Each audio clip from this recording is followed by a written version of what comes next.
வணக்கம் நண்பா. ஒரு சின்ன கதை. ஒரு பையனுக்கு ரொம்ப அதிகமாக கோவம் வருது. எல்லாத்தையும் காயப்படுத்துகிறான், வேதனைப்படுத்துகிறான்.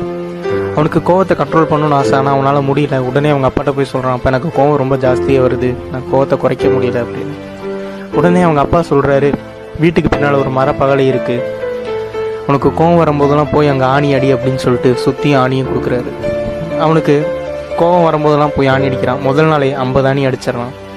அப்படியே காலப்போக்கில் கொஞ்ச நாள் போகுது, அவன் கோவம் குறையுது. அவங்க அப்பாட்ட போய் சொல்கிறான், அப்பா எனக்கு கோவம் குறைஞ்சிருச்சு அப்படின்னு. உடனே அவங்க அப்பா சொல்கிறாரு, இப்போ அந்த பின்னால் இருக்கிற ஆணியெல்லாம் பிடுங்கப்பான்னு சொல்லி அதுக்கான கருவியை கையில் கொடுக்குறாரு. அவனும் போய் ஆணியை பிடுங்குறான். அந்த ஆணியெல்லாம் பிடுங்கறதுக்கு அவனுக்கு ஒரு நாள் ஆயிடுச்சு.